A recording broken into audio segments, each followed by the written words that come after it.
Greetings, everyone. This is Payman Lorenzi, host of the Leaders Without podcast. Today, I have another wonderful guest, my good friend, Lisann. Wow, what can I say about Lisann? She's phenomenal. She's got powerful story, a life that is definitely worthy of not only a book. She's already written a few books, but even a movie, and she's in a few movies herself. We're gonna talk about that.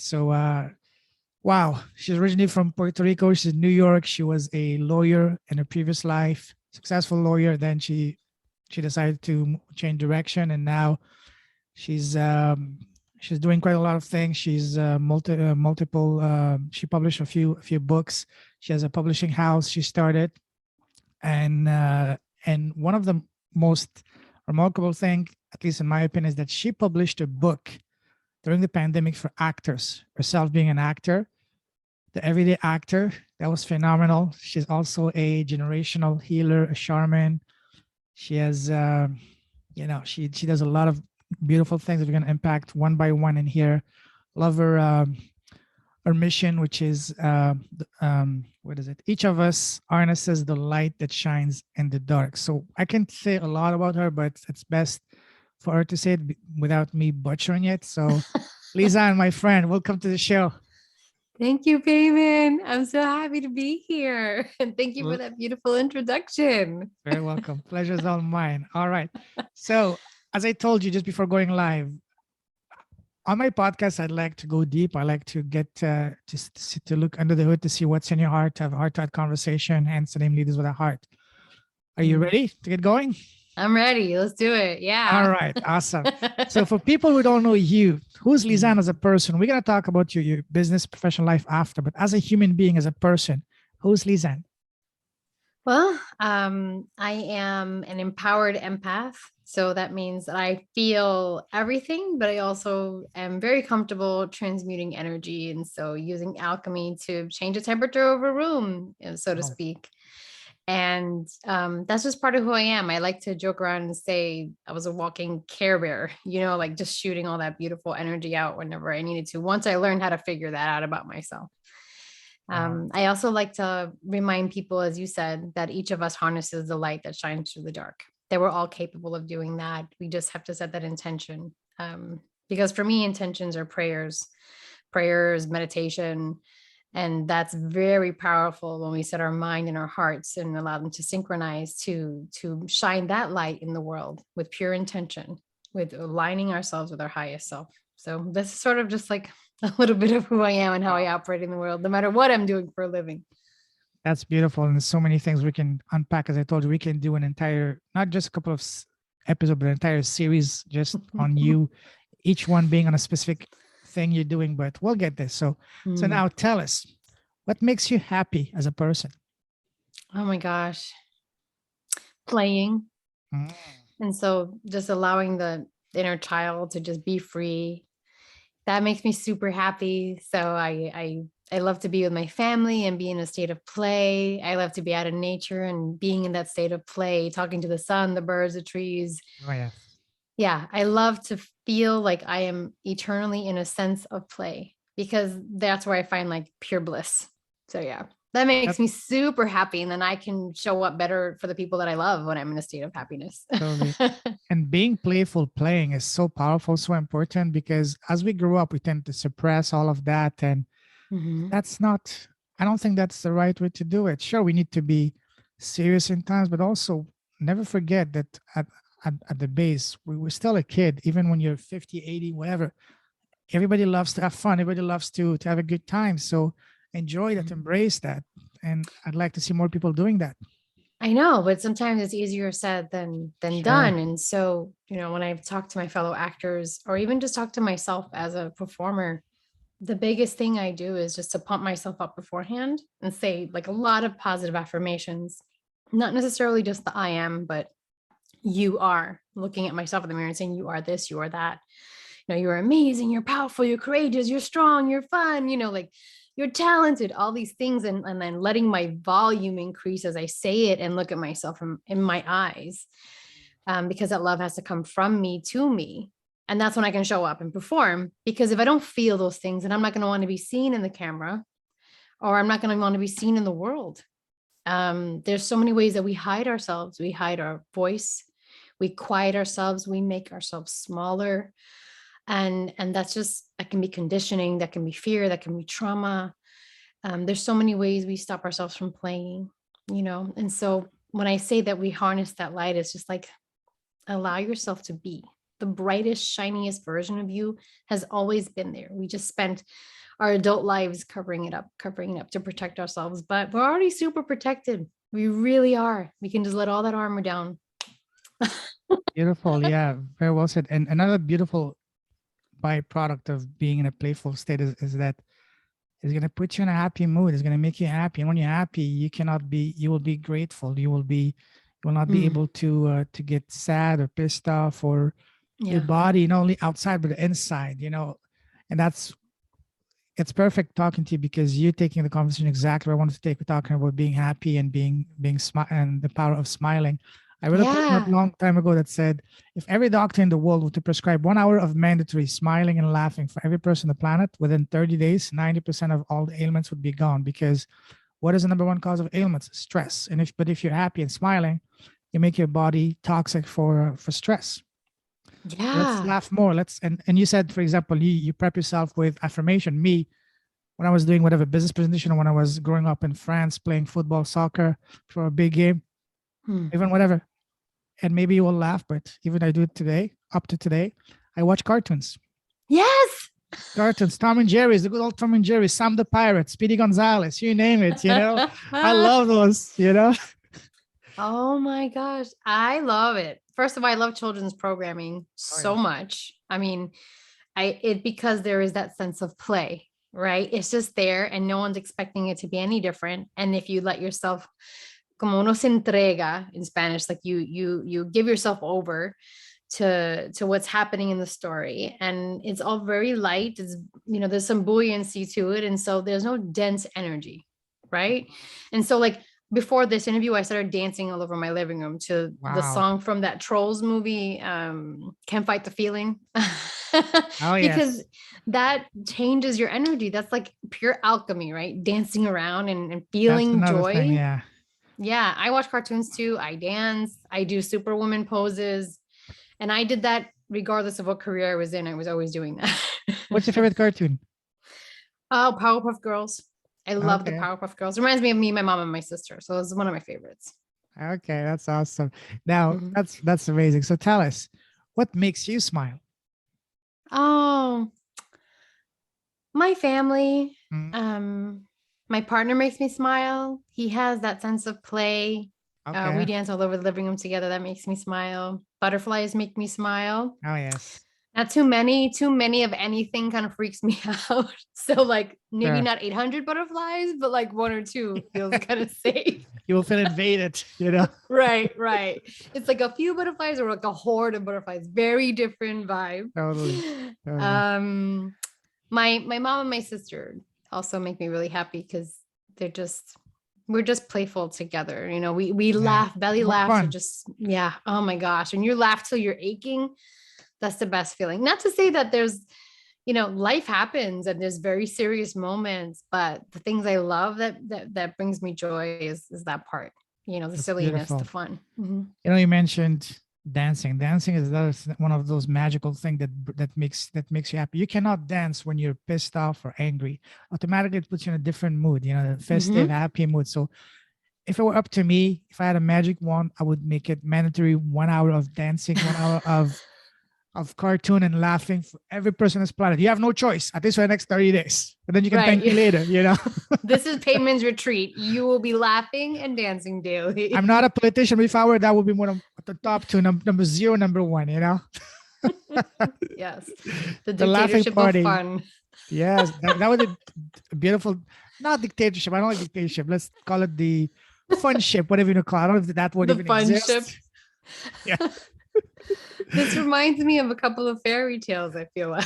Hey, life is a fairy tale, So make it awesome. Now, let's take the happiness level a couple of notches higher. What makes your heart sing? What makes you come alive? Seeing someone become the best version of themselves. So seeing them set themselves free. Wow. That to me makes me come alive. Feeling that I've been of service and that I've helped hold their hand through that process, really, like, that's such a gift, that calling in my life to help people do that. Because I'm not doing anything. I'm just like a conduit for it. I'm a really cool straw. But to see it ignite in them, that light ignite in them, and then they're free. They're just totally free. That thing like just unlocks, like Transformers, boom, transform. I love that. That is something that it's invaluable. It's priceless. Totally. That's all I have to say. I agree. You know, isn't that the greatest reward? It's not the money, it's not the material things, but the transformation, the impact you're having on someone's life in some way of shape in a positive way. Especially if you're helping someone that has nothing to give back to you, only the gratitude in their eyes. Yes. That makes you, I call that, it's ultimate high. I've never done drugs, but I would think that's the highest you can get close to it when you see someone like that. I call it like having an orgasm for the soul, because it touches at the deepest of you in a way that nothing else can touches you. That really, this is for me the ultimate reward, the ultimate, you know, payout. If I'm gonna say it, is when you see someone, just like you mentioned perfectly, be transformed and impacted and freed. That is to me the ultimate reward. Yeah, for me, I call it spiritual ecstasy. So we are not called spiritual ecstasy and orgasm for the soul. We're, as I say in Asia, same, but different. But it's not different. It's same. You know, the same. Yeah, no, I think that. I mean, it's all part of walking in your purpose. And if you're walking in your purpose, you are somehow magically allowing someone else to walk in their own. Oh, yes. Right. The more you shine your light, you give someone that internal permission to shine brightly as well. It's not about dimming ourselves from anyone. That old programming is garbage. It's about shining super bright and being like, hey, we're all stars. You do it. Come on, let's make the sky shine. Like, yes. And so when we do that for each other, even if we're doing it not necessarily consciously. So let's say like you doing your podcast, payment, that alone is like a healer's journey. You give someone that permission to let their voice be heard. That's such beautiful medicine. Totally. You know, just by being who you are. Totally. And one of the beautiful things about the podcast is that sometimes even me as the host, I get to learn about myself. I have said things on the podcast that I've never said to anyone outside of the podcast. Just like the conversation we had just before that, before going live, about what I went through growing up and all that, and or even other things, other aspects. Sometimes I feel like almost like the information is not coming from me. It's almost as if it was channeled some way. Yeah. And I when I do the editing and I listen to it, wait a second, did they really say that? Yeah. Happens so often that like, wow, that's amazing. So again, you give a platform for others, but also for you. It's one of the best kind of, you know, healing process, because you learn about yourself, and it's magical. I agree. Well, totally. yeah. I mean, healers are always healing, right? Themselves, right? This is part of it. We're always, and again, when I say healer, it's that you're a conduit for healing, or rather, I believe I'm a conduit. Not that I'm doing anything, but we all are. I'm also actively healing myself. There's always something else that shows up. Oh, okay. Let's shine some love in there. Let's shine some light on there. Totally. You know? So yeah. Wow. Amazing. Such a positive conversation. Love how this is going. But now let's change, switch a little bit for just for a couple of seconds. On the other side of the spectrum, tell us what makes you sad and angry. When anyone's voice has been shut down. Oh, yes. That makes me sad, and it does make me angry. I can still look through the lens of compassion, oddly, which was something I used to not like about myself, how I could easily put myself in someone else's shoes because I just wanted to be mad long enough to hold my anger because like it served me in that moment. And then compassion kicked in and I was like, why compassion? I'm not ready for you. I just want to be angry for a little bit, you know? Yeah. But yeah, when I literally feel someone else's voice being blocked or being quieted, they're not allowed to be heard. That makes me upset. Anytime that I feel injustice in the world, someone's sovereignty being violated. That upsets me so much. It's this thing I remember early on, because I know you're going to ask your famous question, but it's related to this. I used to say this prayer that said, Lord, make me an instrument of your peace. That's how it started.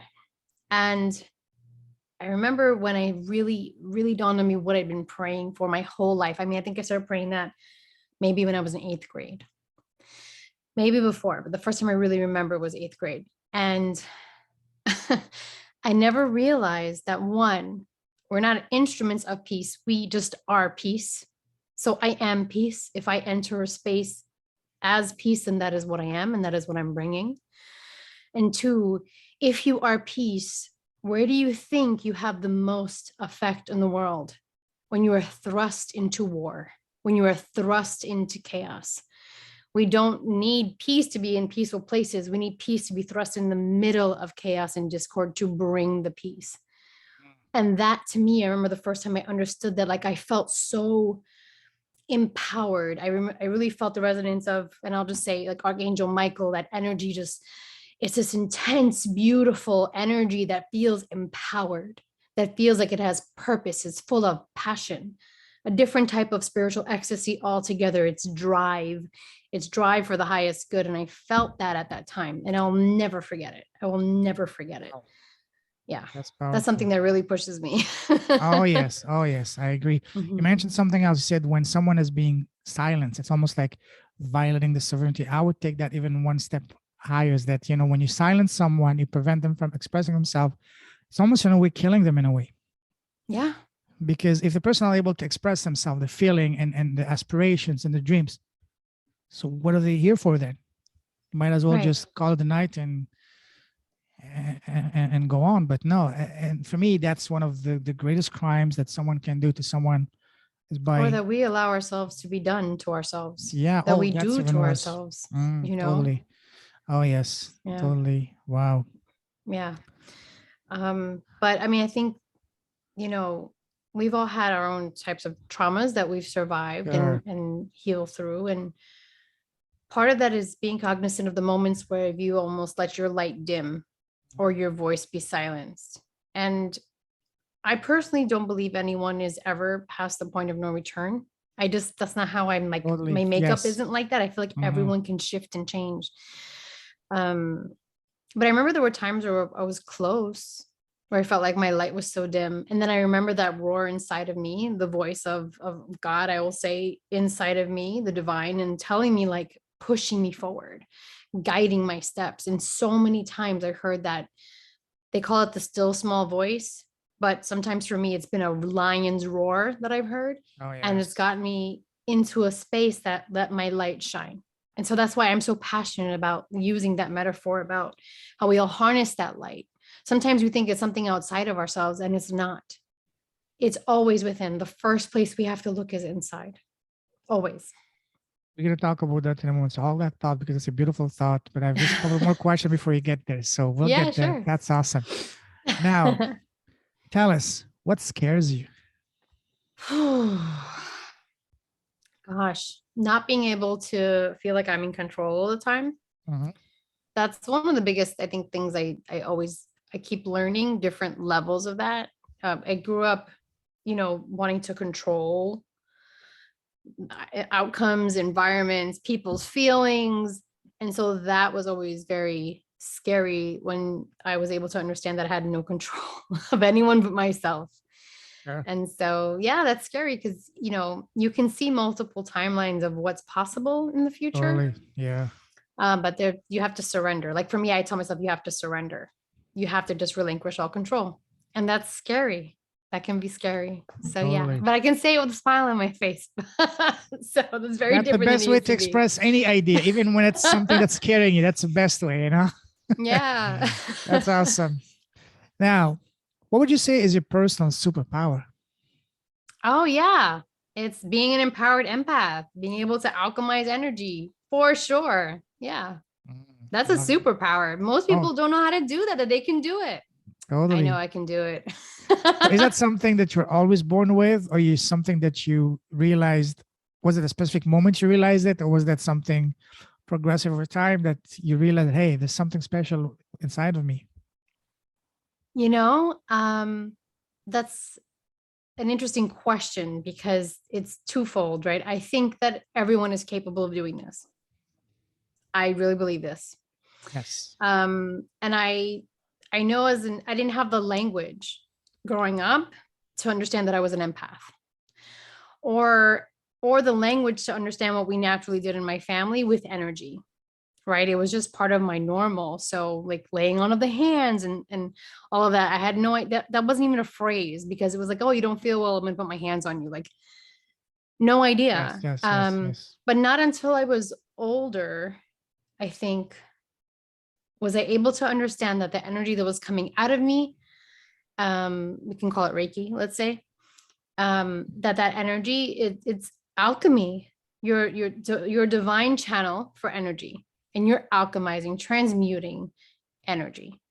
I mean, and as a shaman, even before I accepted that call in my life, I was transmuting energy. I was feeling into a space and alchemizing the energy in the room just by letting myself radiate peace and love, not trying to control other people's emotions, rather controlling my own, not letting myself get influenced by other people, not being the sponge, releasing that energy and pushing out as much unconditional love as I could. Because people are going to catch it. You know what I mean? Yeah. It's like a breeze in the wind. You're going to feel it. You're going to feel the love. So eventually either you can give into it or you can resist it. It's up to you. But as an empowered empath, you can do that. A lot of people that are empaths and don't know it, they don't realize that it's a superpower, that sensitivity is a superpower. It does not have to make them get quiet and cover themselves all the time. You And I know, think that it's like you need tools to learn that over time, you know? it's interesting you mentioned that. You mentioned, and that can, I've seen that in other areas of life as well. We have, all of us have special skills and talents that Mm, we take for granted. That for yeah. us is nothing special, but for someone else, wow, that's amazing. Yeah. And a lot of time we need a fresh pair of eyes, someone that is objective to tell us, hey, this is a skill. I can't tell you how many times, even after talking with people, I love talking to people, especially on meet and greets before getting on a podcast. I listen to this story and say, hey, have you thought about this? This could be an Yeah. amazing idea business for you. And I can't tell you how many times you say, wow, I never thought about that. I never thought about it. Yeah. Because for them, they take it for granted. For them, it's nothing special. I But know. for someone else, oh my God, just like in the book, The Alchemist. I love that book. Yes, your treasure, whatever you want, is right under your nose, so to speak. You Right. just need to Yeah. be able to realize it and to understand that. But a lot of us always try to go all over the world trying to find what's already inside of us that we Yep. all know. So that's, I really love that you brought that up, because that's so powerful, very Hmm. powerful. It is. It's funny because I was talking to somebody else and he was describing how he sees things, like Mm. how he sees energy and how he he was describing lots of things. And I go, so how long did you take before you realized you were clairvoyant? And he was like, I've never used that word before. And I was like, Yeah, but you're describing that you have a very good sixth sense ability to see. And he was like, okay. He like needed a minute to to integrate that information. I was like, oh, I have a superpower. That's just so normal to me. I didn't there realize you that go. not everyone sees that way, you Yeah, know? absolutely, Yeah. absolutely. Yeah.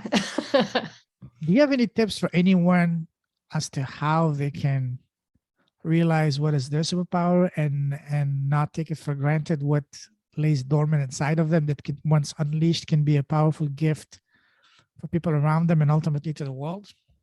Oh my gosh, yes, because there's so many gifts that we take for granted. Mhm. Um, I like to say for me, it's getting quiet. And so I started meditating when I was about 13. I was a freshman in Wow. high school. A Wow. nun taught me how to meditate. So Wow. before that, I learned how to pray in a very meditative way, which was kind of like repeating mantras because you're repeating the same words over and over and again, but it was Christianity. So it was very different. There was no word, mantra was not a word in my vocabulary. And then a nun taught me how to pray, how to meditate. And I've been meditating ever since. And so getting really quiet helped me to get really focused on the voice within.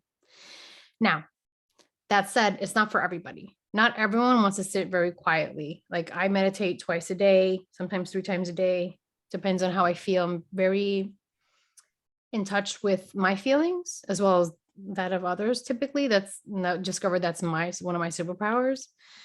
But if you're getting quiet, so let's say even washing the dishes, it's a meditative act, going for a run, being in the gym, focusing on your breath and your body. That's a meditative act. And it gets you quiet where you can ask those questions. What is the one thing that I can do? What is the one thing that is so very special about me? What is the one thing that makes me shine really brightly?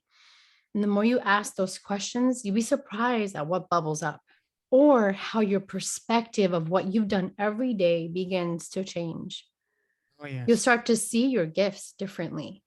Totally. A friend of mine, she is a master communicator. She is a genius. She is a genius communicator. She just has a high school diploma. She works for all these corporations and she's a genius at communicating. Wow. And I tell her this all the time, and that is her superpower. It truly is. And it's such a skill set. So sometimes you do need other people to help you see yourself differently. Totally. But I always say start within. Totally. Yes. I love what you just said. Wow, that's so powerful. So powerful. We all need someone to tell us, hey, have you thought about this? This can be something special for you. Yeah. Oh, totally. Community is so important, Payman. We're not made to be little islands separated from each other.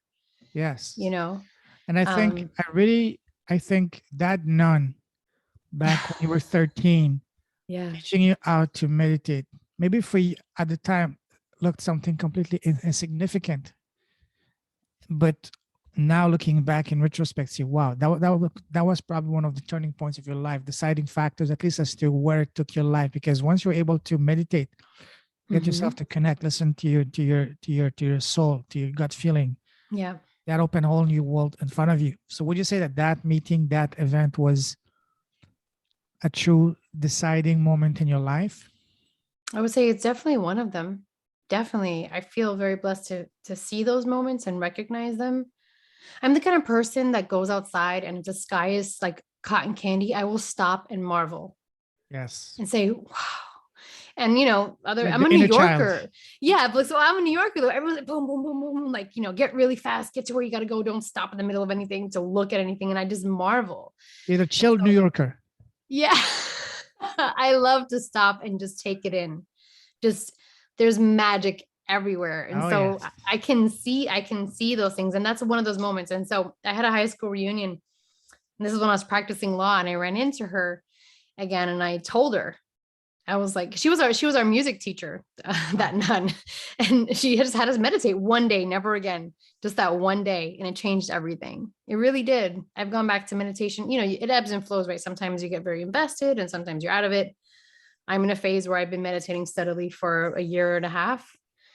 And when I've gone through phases where I've changed careers, changed my life, completely pivoted, meditation was always at the center of that. So yeah, that was one of the biggest things. I think another one is the presence of angels, archangels specifically. Whenever I've called out for help, I've always gotten a sign. Signs have been very clear. Wow. I feel them, I see them. Divine guidance shows up in many different ways. But the magic isn't lost on me. The synchronicities aren't ever lost on me.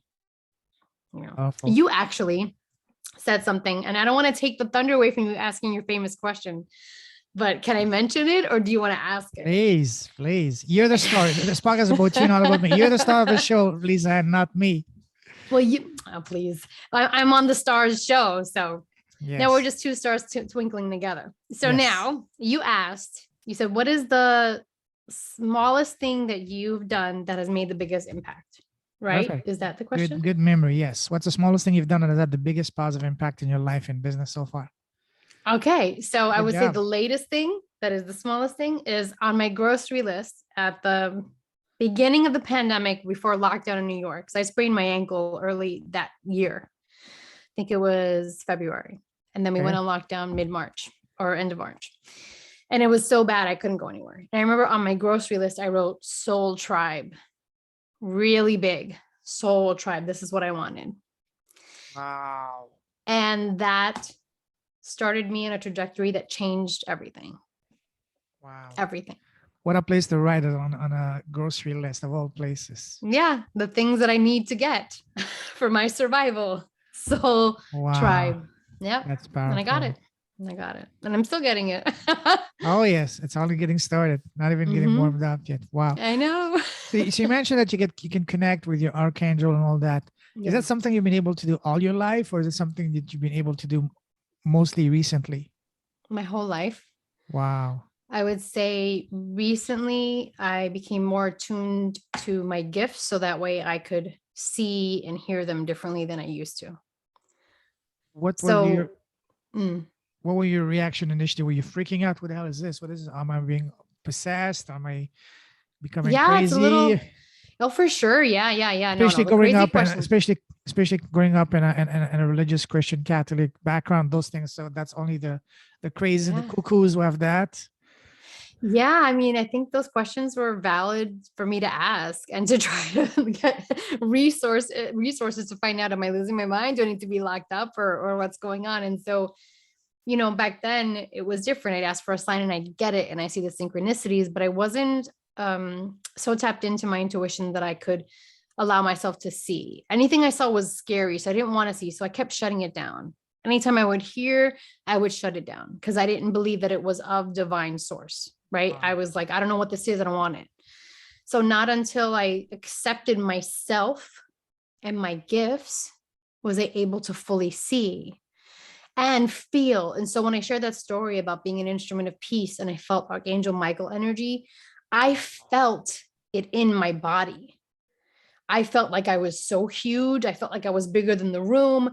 I felt more empowered than I ever felt. And I knew it wasn't me, right? That I was a channel for something bigger than me in that moment. Because I was speaking on Clubhouse when I'd this audio only platform. Yes. And I was sharing that story, and I was just, even my breath, my cadence, it was just so, the register dropped. It was so interesting. And so around those times I was asking, like, am I crazy? Am I losing my mind? And then other people, I would say in the spiritual world, let's say, or people that are open to their own spiritual gifts, shared with me, no, this is actually pretty common, or this is that, and this is this, and that makes sense to me because of X, Y, Z. And so I would tell people either I'm crazy or everyone I've met is crazy. And we're just crazy together. So it was sort of that journey. But as a shaman, I ended up asking just more specific questions, like, please let me encounter other shamans so I could understand, is this real? Is this really happening, that I answered a call in my life? This thing that's generational in my family, that I answered it. And then other shamans, one is Trish Bishop, one is my friend Shahira Haidari, step forward, and they would Trish is amazing. Yeah, Trish is amazing. And she would give me, the way she sees the world and how she can break down information, that is her genius. Like, it's fantastic to me. And so when I said, hey, I had this mystical experience, is this real in shamanism? And she would say, yes, actually, that is called da, da, da, da. And she would tell me, she would give me the evidence that my rational mind needed to feel like I was not crazy. And so, like, you step on the Harry Potter platform 9 3/4, and you go to Harry Potter school, and you're like, do I really belong here? And the teachers show up and they say yes. Wow. That is beautiful. Wow. I can listen to you all day because that is a powerful thing. And we haven't even getting started. See, I haven't even finished the introductory questions. We're always an hour into it. So my God. Oh my gosh.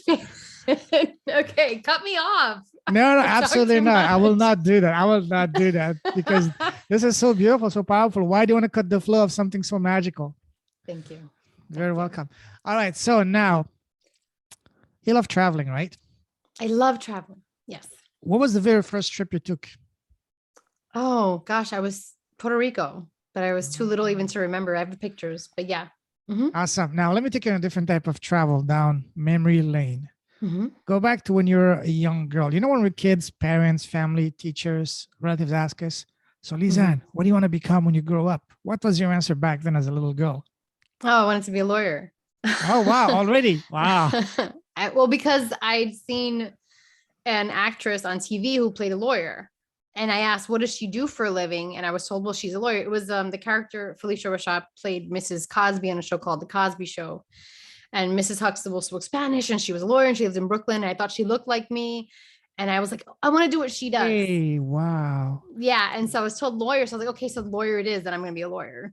I had no idea that it was an actress playing the part of a lawyer. So I became both. Because what I wanted to say, it was like almost like a vision of yourself, a Latino that speaks that is a lawyer and an actor. Mm-hmm. Mm-hmm. Wow. Well, she wasn't Latina, but she spoke Spanish for sure. Okay. Yeah. Okay.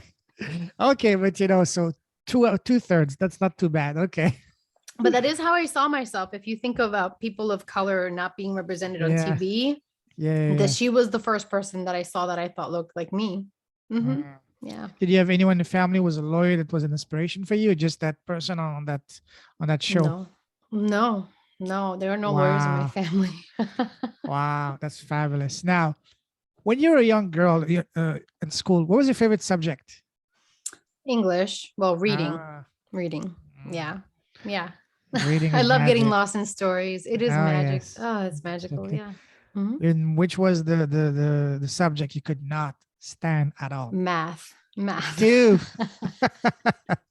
What was that? You had a bad teacher, or because math I had didn't bad make sense to you? teachers. No, I did. I love my teacher, but they were bad. The best teacher I ever had was in college. And she said, if you have a bad teacher, it sets the tone for how you Totally. perceive mathematics. Yeah. That And happened to then, me. yeah. Yeah. Oh You wow. need to be very skilled as a teacher to teach math.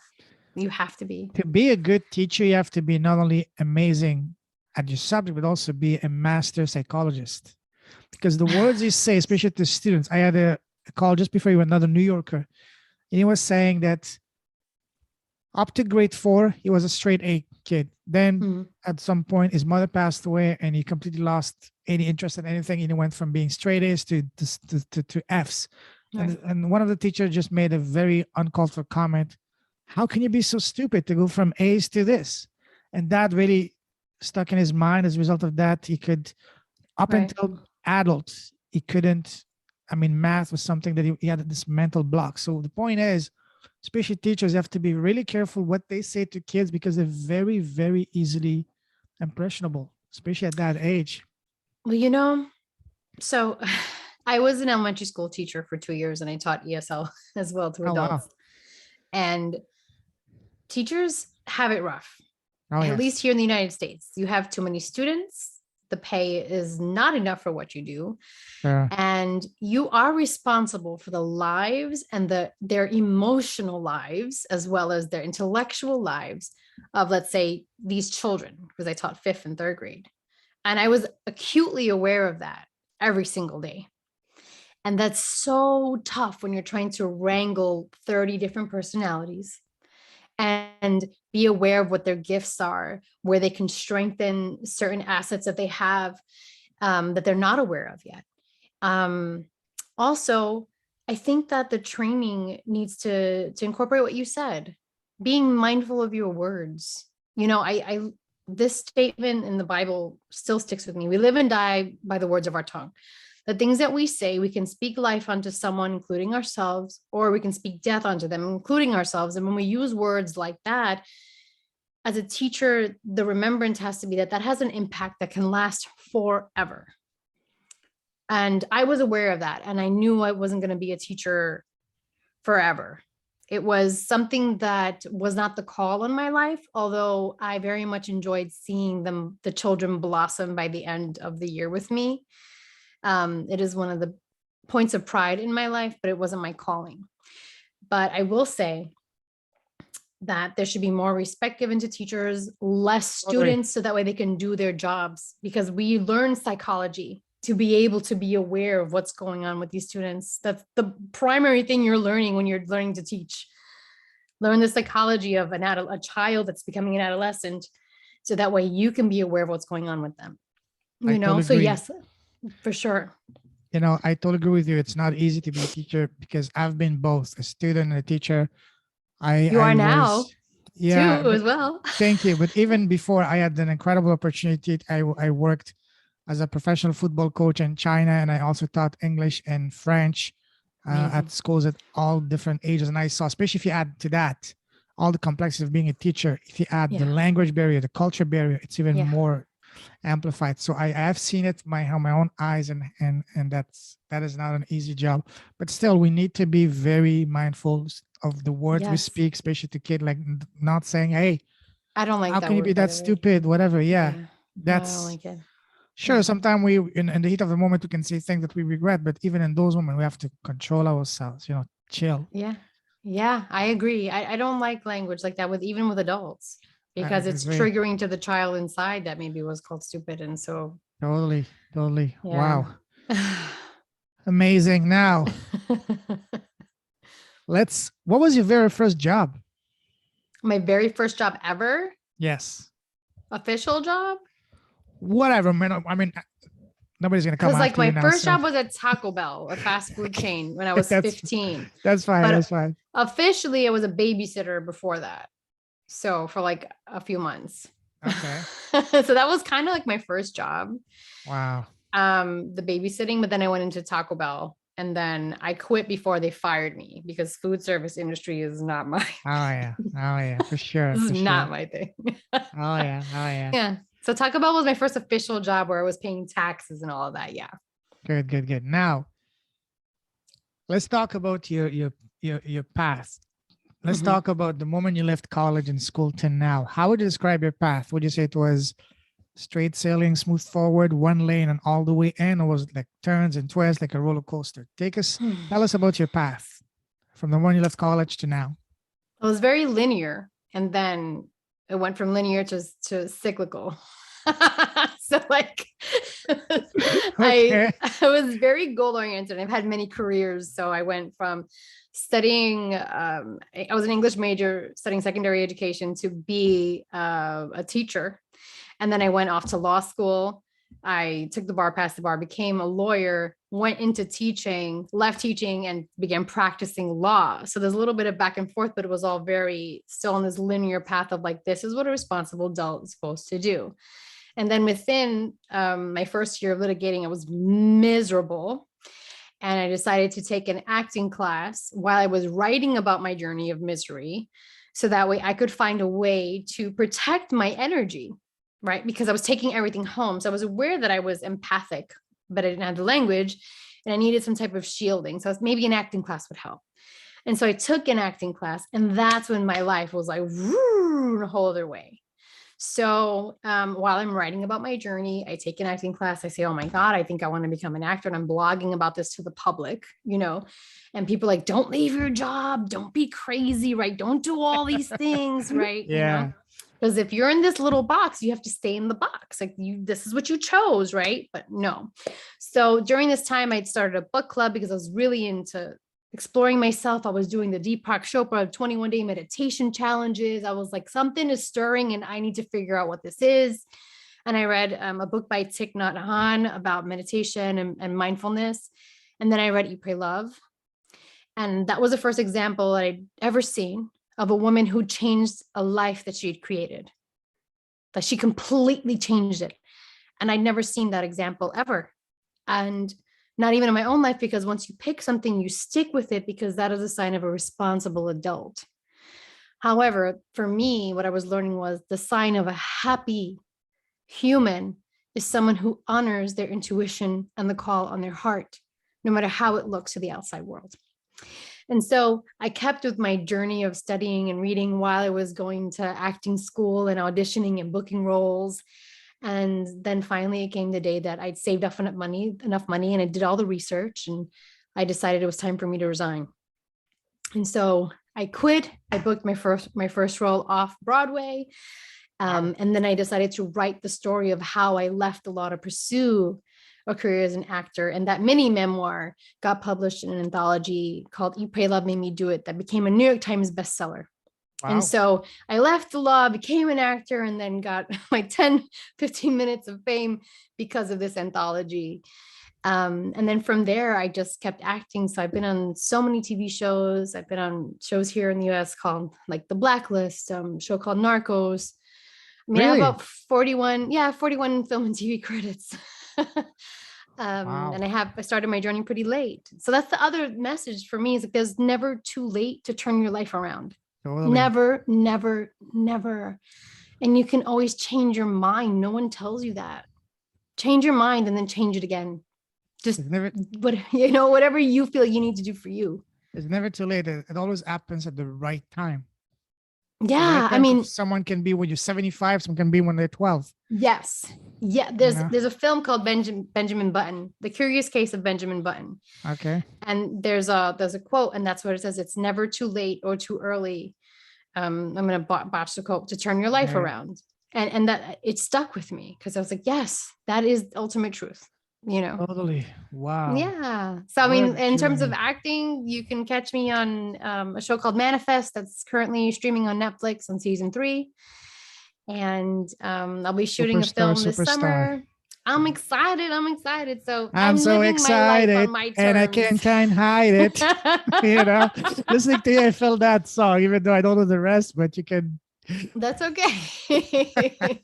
Wow. Yeah. That's powerful. So when you were about to quit your law career, Mm. did you start telling people close by, maybe at home or at work about, hey, I have this crazy idea. I want to become an actor and ditch my law career. Did you share that with anyone or just, oh guys, by the way, I just quit my job, my lawyer job? Yeah, I did share it. People that love me knew that that's what I wanted to do before I did. They were like, finally, you figured it out. I was like, what do you mean? Finally, I figured it out. They're like, Why yeah, you we tell me knew. earlier? Yeah, I know. They all knew. They're just waiting for me to get it, to let that light bulb like say, hey, this is what you want to do.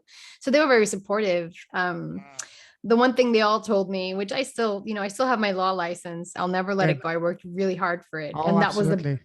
big message. Like my grandmother, even, she was like, just never let that go. And I was like, I won't. I No, promise of you I course. won't, Yeah. Yeah. They were super supportive though. That could be also you can specialize in being a lawyer for actors. Oh God, no. Please pay No, me. No, don't wish that on me. Never. No, why? no, no. I would I think that no would be longer a, practice. I'm so happy that I no longer I know, but practice law. if there was a need, I mean, not that there's a need, but you can do that for as a passion project, for Mhm. helping people that are, Yeah. trying to get there, but they're not savvy as far as the legal side. You can be Mhm. like a guide, like a Sherpa for them. Sherpa. Sherpa I feel Lisann. I mean, so I coach actors, and it's something I've always done, just for their auditions and people that want to be on camera that feel like they're hiding themselves in front of the frame. And so that's something I am very passionate about doing. And that's what led me to also offer like my intuitive gifts as part of my coaching. But it was never the focus. And so as an acting coach, it's not something that I ever focus or even like mention really, unless someone's coming to me for help on with respect to their work on camera. And so I'm always available for that. But the focus has sort of become and shifted into, the acting coaching was very intuitive. I was always trying to tap in to see where was the hurt child, where was the story that person told themselves that they couldn't be, or they weren't good enough, or didn't look well enough, or couldn't speak properly enough to be in front of a camera. It was always intuitive. And then answering this call in my life has helped me see, oh, you're always kind of doing that. You're always tapping into that intuitive space to help that person find their own healing. And so now the focus has shifted to, while I'm still an actor and I'm still a writer, offering my services in that way, it feels different. Like growing up, I used to think I want to become a nun. No, I don't. I don't want to do that. I want to be a priest, but they won't let me be a priest. So I can't do that. Then I was like, should I be a pastor? Oh no, I don't want to go to seminary. I don't want to Okay, be a I'm gonna be a pastor. You know what pirate. I mean? Right? Right? Right? Like, except for I don't really want to be in a boat. But there was Yeah. always this calling. There was always this thing about my spirituality calling me. And so now that I understand it, this cyclical journey, it makes me feel whole, if that makes sense. I can be all these things, and in all these things, I'm ever the perpetual healer, right? That conduit, no matter what I do. The same with you, the same with anyone. Step into the fullness of who you are, and you are serving the world, however you show up.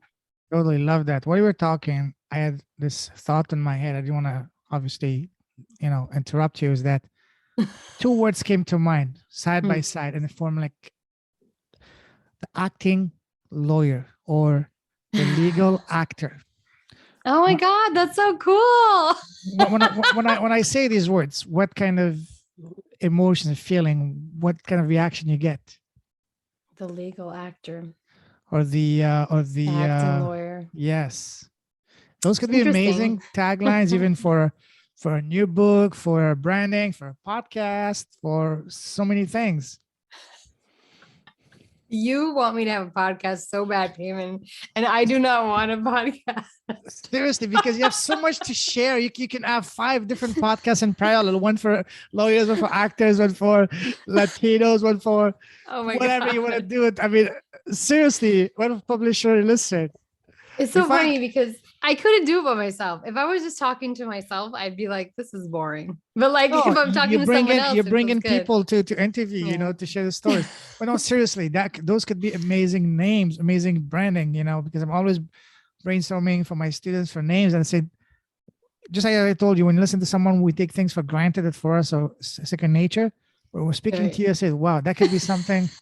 Hey, the legal actor or the acting lawyer. The acting lawyer I think that would be even better because it's a how do you say it? Play word, the word play, whatever. Yeah, play on words. Yeah. Play in words because, hey, you're the lawyer that's acting, pretending, but you're actually not pretending. Actually, you're an actor, Right. I just want to refresh the room and just say, everyone, welcome to life coaching with Payman, and the branding section has begun of the podcast. So now you can talk to me. Professional. All right. That is powerful. All right. You got it. You want it? Guess what? You got it. Thank you, Payman. Thank you for that. I appreciate it. Thank you, Lisann. Awesome. Lisann, aka the acting lawyer. The acting lawyer. What do you do, Lisann? Nice to meet you. Oh, I'm an acting lawyer. Okay, cool. What does that mean? Well, listen to my podcast. Listen to my, you heard it here first. No, that's powerful. That's amazing. Listen, let's move forward. Otherwise, we can be here till tomorrow. Not that I mind it, but I don't want this to be a 5-hour call. But all right, now, earlier you mentioned something about story, and by story I mean what we tell ourselves. And I'm sure you heard the saying that says, "Change your story, change your life." So when you're at the lowest, when you felt that your life was meaningless or whatever, how did you change your story to change your life? Did you do it with the help of friends, family, books, mentors? So tell us a process that you used to change your story to either change your life or bring your life to where you want it to be.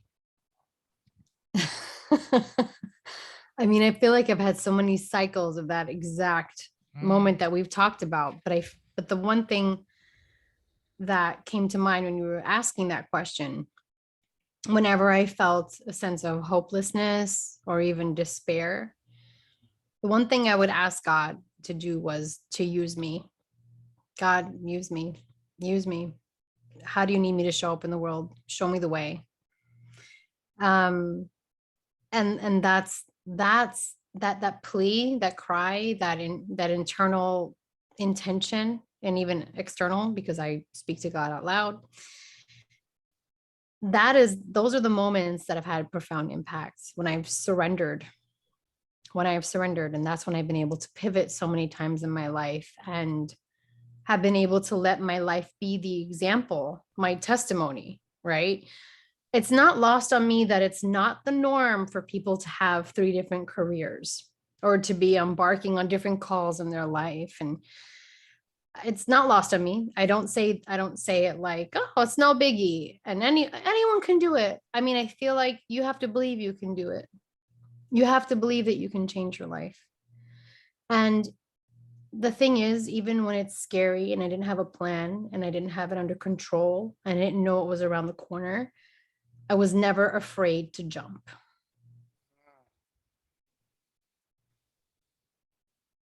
What gave you this strength, this faith, this blind faith that I'll be okay? My eternal walk with God. The divine has always been my companion. Even when I was very little growing up, it's a lot of trauma at home. And I remember I was given a journal when I was 8, and I didn't know what to do with the journal. So what do I do with this, Mom? And she said, well, write to God. I said, Wow. okay. Powerful. And then I would just write to God. So I was journaling since then. And I would see God in the manifestation of Jesus be next to me. And and that was the person who would appear when I felt alone or lost or just really quiet and sad. And so it's been my whole life. I feel like I've always been connected to the divine in whatever manifestation wanted to appear. And so now it's even beyond this appearance of Jesus or Yeshua or archangels. It manifests in deities of many religions, because I do love religion. I think all these passports are beautiful. I think whatever works for you, take that passport and run with it if that makes you happy. And so my walk with God has been ever since I can remember and continues to this day. And so I think that's the thing, that roar within, that helps me to jump, even if I have no idea what awaits. Wow, powerful. One thing I want to ask you is about what is a proper way to formulate or a prayer or speaking directly to God? Religion tells us just close your eyes, put your hand like this, whatever, and just ask what you want. But then in the spiritual world, spirituality, they tell you don't ask, because if you ask, it means you're speaking from a position of scarcity and you're not going to attract. Instead, say as if it was already here. Like you say, for example, you don't have, let's say, the perfect job for a client. Say, thank you for the client, thank you for the job, but it's not here. So what is in your experience, the most efficient way of asking God, universe? Is it just like you said, just surrender and say what you want, or just visualize it and thank in advance for having already received it? I think the answer is yes to both. I think it's whatever aligned with you. I'm not one to say that this is the rule and you have to follow it, otherwise you're wrong. Because I think that's just another way to silence us from honoring our personal truths, right? And so if I sit here and I petition to God and I say the Our Father, or if I am feeling very scared at a moment, I say Bismillah, and I just surrender in that and know that I'm going to be protected. Or if I just affirm that, thank you, God, that abundance is coming into my life. I see it, I feel it, I receive it. Whatever that is, or if it's me crying in the shower and saying, God, I surrender everything to you. And come what may, I am here. And I thank you. And that's a prayer. Whatever it is, walking on Mother Earth is a prayer. Saying thank you for this day is a prayer to me. Meditating quietly is a prayer. Totally. Sitting in intention in the seat of yourself with love in your heart, that's a prayer. That's for me. And so do whatever you think you need to do, however it honors you. That's how you can show up for yourself and for divine source and for everyone else in the world. Beautiful. Thank you. You're welcome. Because, when you listen to one way, religion tells you one thing, spirituality tells you nothing, and at the end you just end up being confused. Say, what is the right way? Sure, everything it's just, of course, you understand from a logical perspective that surrendering is the best way, but still you're gonna get confused at times. So thank you for this very genuine answer. That was beautiful. That was very Lisann-esque, if you know what I mean. Thanks. I don't know if that would even come correctly in English as it would in Spanish and French, but now you're coining all these terms for me. I gotta write this down. Thank you, Payman. Cheers. Cheers. You mentioned that you're journaling. Do you still journal? Yeah, every day. Do you still have your journals from when you first started, when you were? I do. Do you read them now and see where you were, how far you come across and all that? I do. I do. I don't, not too much. Especially the past couple of years, I've accumulated way more journals than I used to have. Mhm. But I will sort of use them kind of like the way I use a religious text, where I'll just open it up to a page and see if there's a lesson that I need to Oh, remember, yeah. and say, oh, okay, I need to remember this. If I didn't learn it the first time, I'm gonna have to learn it again. So yeah, I still have them. I'm hoping to be able to use them, excuse me, one day in a way, if I decide to finally write my memoir one day, like more than 11 pages, and publish that. I have more than enough material to talk about the magical journey that is this life. So you have all these journals. You still Mhm. have them, right? Yeah, yeah. And you have a publishing house. Yeah. Can you connect the two dots? I can. I can. Why I'm gonna have not to take publish them all those? Why not and publish those publish as it. is? Seriously. Oh my God, Payman, if you could see the chicken scratch that is my handwriting, I Well, have to just sit wait. here Well, and okay, decipher it. just outsource that to someone else. Okay, here's all the Right. thing. Put them, type them, and just you put them together. So in Yeah. case you have the material. You're Seriously. amazing. You're like, here, do it another book. Okay, yeah, you're right. I have it. I can write it now. I don't You have know to when wait you till when you tomorrow. said day one in my mind, you know what came to my mind? Not day one. Sorry, when you said day 1 day, I said not one Yeah, day. yeah. Day Day one. one, Yeah. exactly today. You're right. Just Yeah. do it. Just do it. Seriously, you're sitting on this gold mine. Oh my So that's why I gosh. said this like as the main lesson and the alchemist. You have this already. You have all the resources inside of you, within you, just under your Yeah. nose. Yeah. I know. I think because the story's still unfolding in such a way that I'm not ready to put the end for now on it. Yeah. I think that's the part that I'm still exploring where this is going to take me. Tales or But you're right. tales and journeys from a an acting An lawyer, acting lawyer an who's a acting lawyer in the generational making. shaman. Let your creative juices flow as far as what title you can cook up with. You know what I mean? But Right. Very long title. Yes. Okay. hey, I the have to longer bring the it to better. you. Like, Payman, what do you think about this title? Anytime, anytime. Oh man. Wow, that's amazing.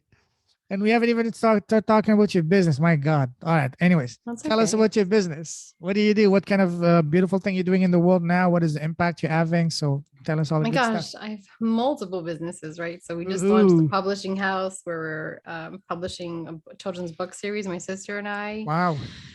We're launching a couple of things. I can't share all of them, but part of that is the Temple Orar, the temple to pray is what it translates to, or the templeorar.com. And that I decided to launch because, like I had been saying this whole time, I believe that each of us is sacred, that we are holy, that we are the holy place, that we are the temple, and that when we pray, it is a sacred act unto ourselves and unto the divine. And so it took me such a long time to get to a place where I could create that landing pad for people to find me outside of my immediate circle when they needed me. And I'm so proud to be able to offer guided meditations and channeled readings, which is kind of just like what you were saying, how you're speaking and you're able to channel and you're like, did I say that? Because you're aware that it's your mouth saying the words, but it's not coming from you. So offering that, it's a little more intense because it's like another type of guided meditation. And then energy clearings and healings, which is very shamanic, which is such a gift, that I've been able to allow myself to do that now in a public way. So part of this journey of launching this business was, can I share this with the public? Can I allow myself to shine in this way and show up in the world in this way? And so the big celebration a month ago was that, yes, I could. And yes, I could offer this as a service to those who might need me, outside of people that already know me and benefit from that whenever they need it, because I offer myself willingly, in service to God, however I need to show up in the world. So the templeorad.com has been a beautiful gift to me that I could now share with the world. Beautiful gift. Yeah, beautiful. Yeah. Absolutely.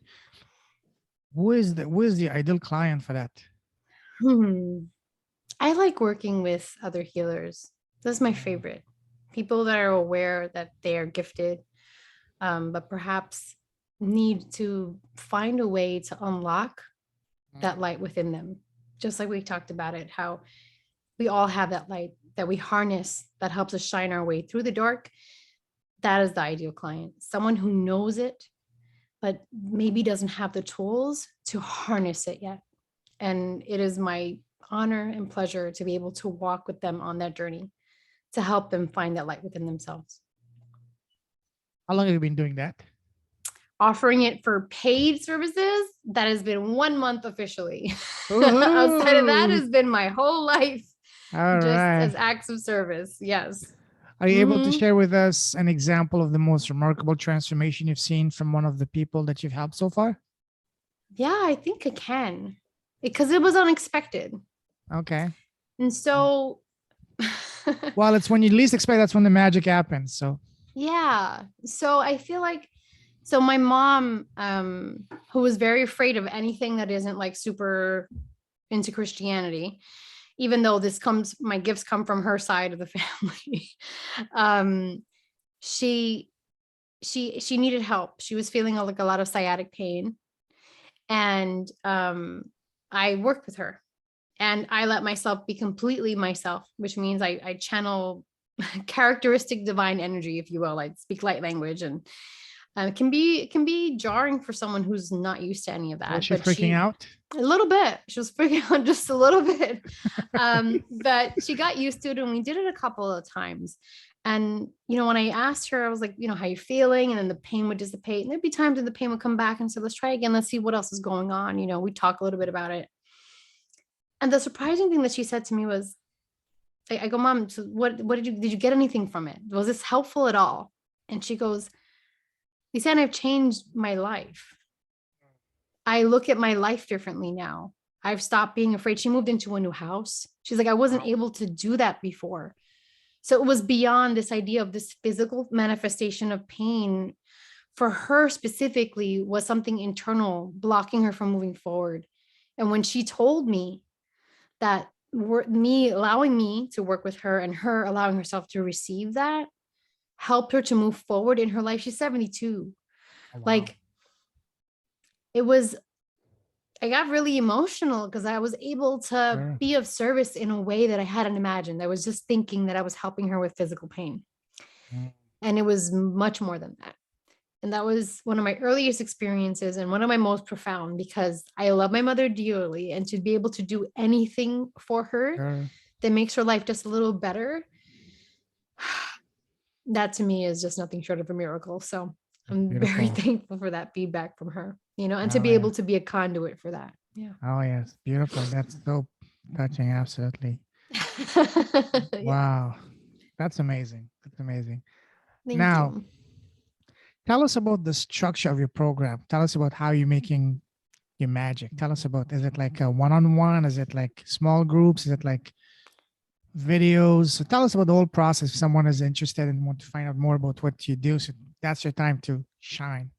Okay, yeah. Well, right now I only offer one-on-one. And so it can be as gentle or as intense as that person needs it. So let's say this person is in tune with their intuitive gifts, but they're a little freaked out, kind of like how my mom was, and maybe doesn't want to hear like full shaman mode happening. Then a guided meditation would be something that we could talk about. And it would be a file that I would create and send to them that they could use, kind of like a mini energy healing. Right. And so they can use it and listen to it as often or as little as they need to, for as long as they want. It's their file. I created for them with the one intention that we set together. For someone who is accustomed to, let's say, just Reiki, a Reiki session in general, then an energy healing, if they're okay and they're prepared to receive and to hear me go full shaman mode, then that might be better for them. And that can be remote. That could be over the phone, it can be video, or it could be that we set the intention at the same time. If they're just prepared and I resonate with them, we set the intention at the same time, and then we begin our session, and then we convene after to see how it felt and how it went. And so it's really up to the person what their comfort level is being with me. As long as they resonate with me, that's the most important, because when you're working with anybody, you have to feel safe. And that is the most important thing to me. If someone comes to me and they don't feel safe with me, then they should not work with me at all. And if they do feel safe, then that's a very good sign, because they'll be willing to receive, right? That's the most important thing. You have to be willing to receive. whatever the divine has, because it's not me. I'm just a straw, just a really cool human straw. And for someone who just wants guidance, a channeled reading might be the way to go. And so I don't do that outside of the session. We talk together either on the phone or video, and we drop into meditation together. And then whatever divine source is ready to share, as long as that person has an open question to receive it, all of that comes through. And it's very beautiful, and it's pretty intense. And that's also for someone who is prepared to access their Akashic records or the book of life or whatever they want to call it. You have to be aware that it's not a yes or no type of question. It's being open to receive the divine guidance, whatever form it takes. And so all of these are remote, but how they're remote is up to the person. You want to be on the phone or a video, then that's how we'll do it. Does that answer your question, Peyton? Yes, beautiful. Oh, one question left on that, if I may.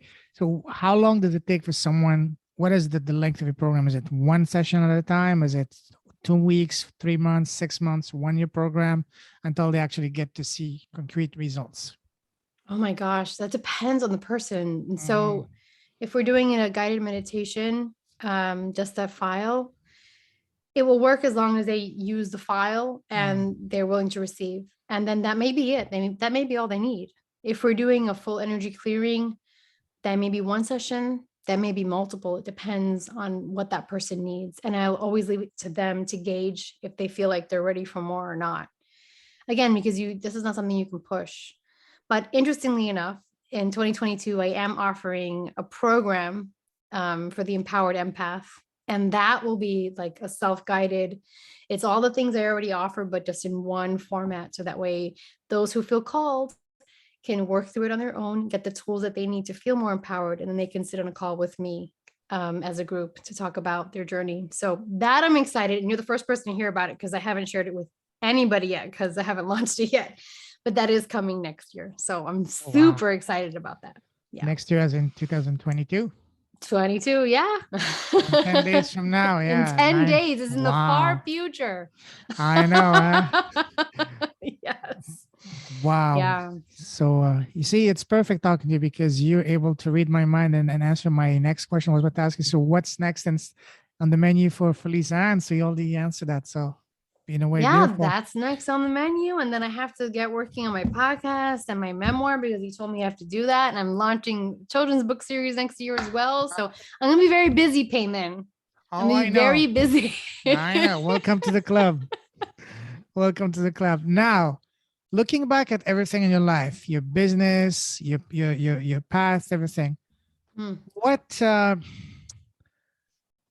what season would you think that you're in your life right now? In what season? What season of your life are you in right now? Right now. That's so funny. That's such a funny question to say. Because I don't feel like I'm reaping a harvest. I don't feel like I'm in the spring at all. No. I still feel like I'm in a very quiet place. I feel like it's still winter. I think that this is where we are. Exactly where we specifically are in New York City.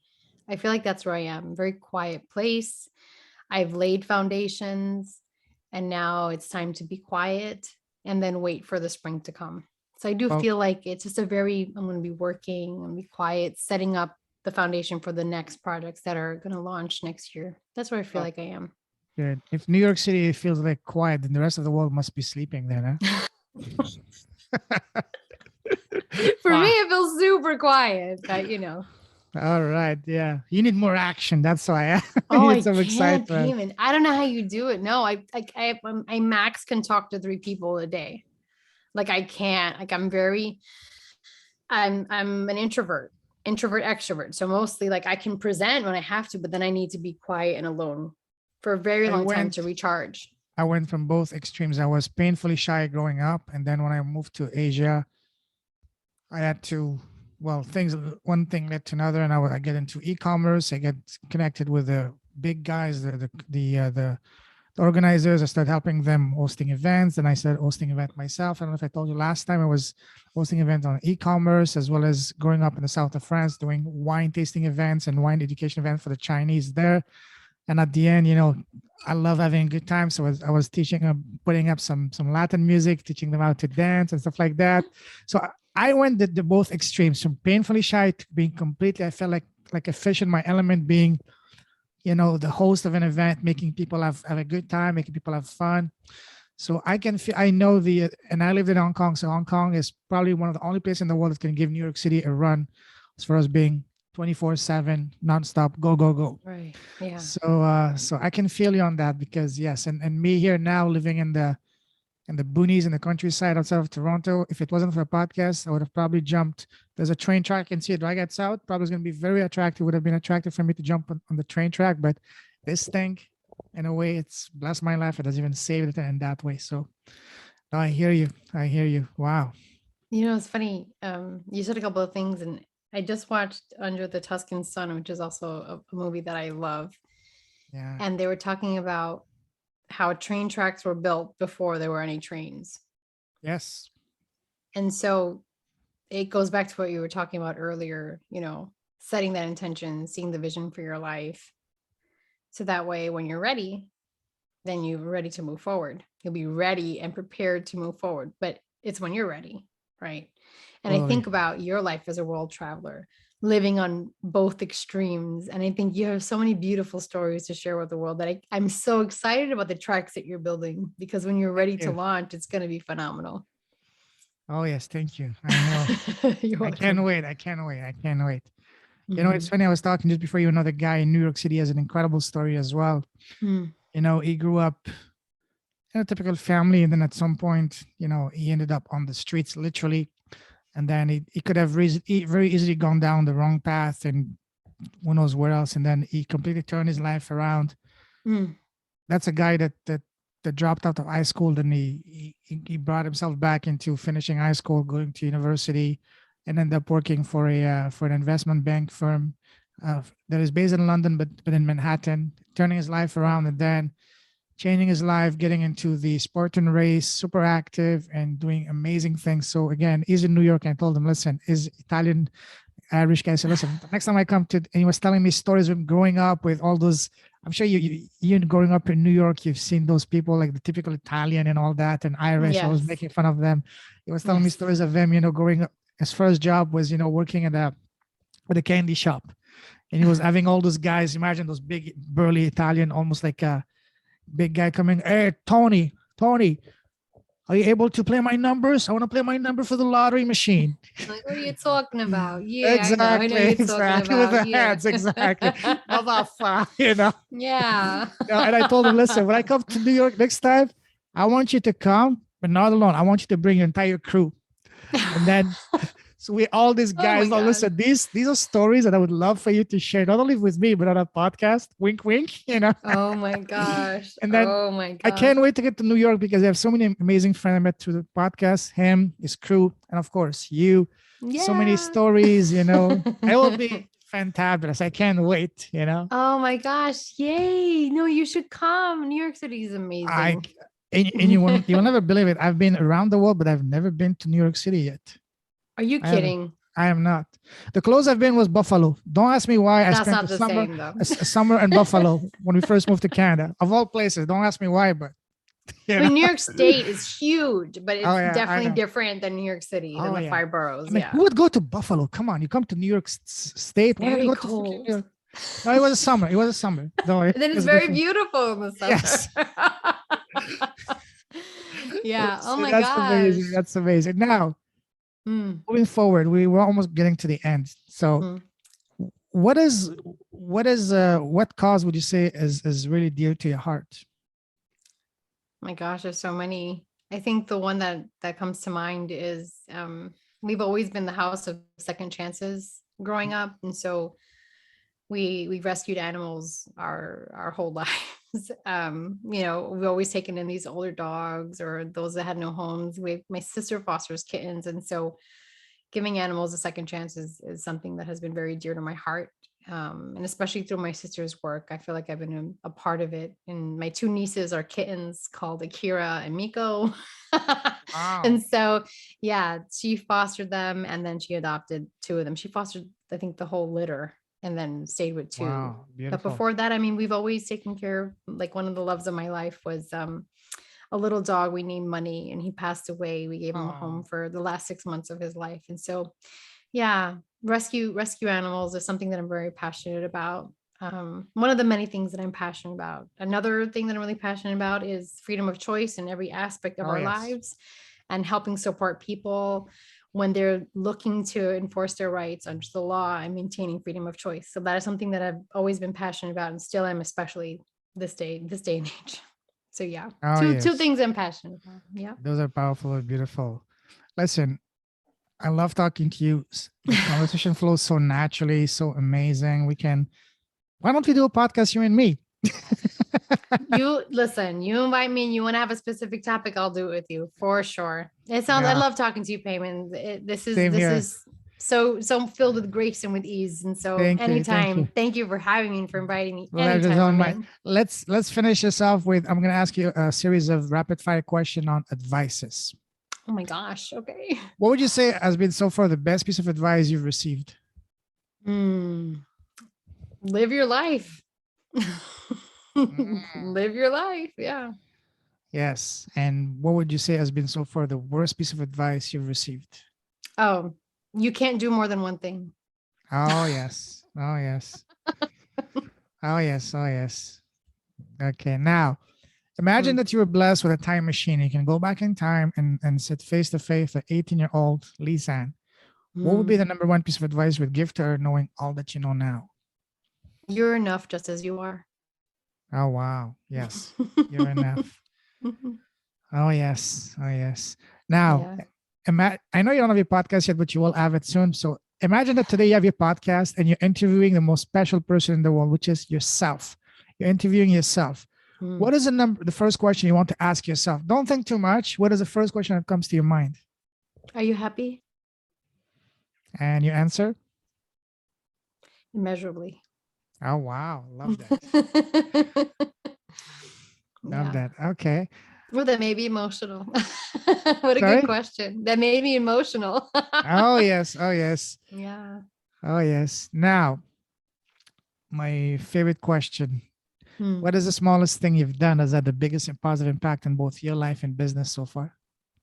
I think if it's a different answer than the first time I answered that one, which Of was my course. soul tribe, Mhm. was to bet on myself Oh each and yes. every time, to bet on myself. Yep. Totally. Totally. That's Hmm. so powerful. That's so powerful. Yes. Now, Whew.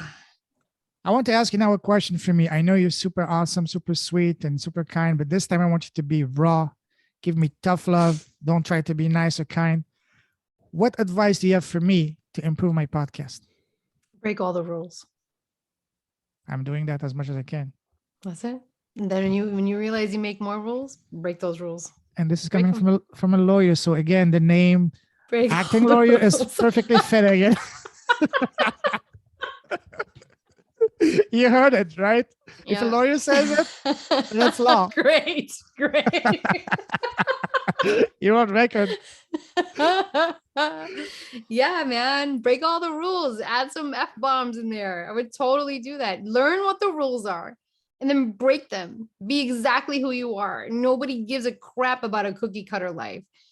We all go through so much crap. Everyone that I know that is amazing has borne through so much adversity and come out the other side, rising as a phoenix. So be that MFing phoenix. Be who you are. Break all the rules. Live life the way you imagine it. Let no one, including yourself, stop you from doing exactly that. Add a sprinkle of merde, a sparkle of katsu, a sparkle of cabron, and everything else you want in between. And you get a beautiful soup. You know what I mean? You need some curses in there to make it spicy, So I've controlled my mouth. Heyman, I cuss a lot. So I've That's why I controlled it said this whole it not in time. English, Oh Whenever I man. want to say the F word, I say fun. Oh, what the fun are you doing? You know? That's what I say. People that know me, they know when I say fun, they know What the I fun are mean you business. doing? Yeah. Oh my god. Wow. This is phenomenal. Wow. Listen. So let's get back. Okay. Now, if someone wants to connect with you, what's the best way to do so?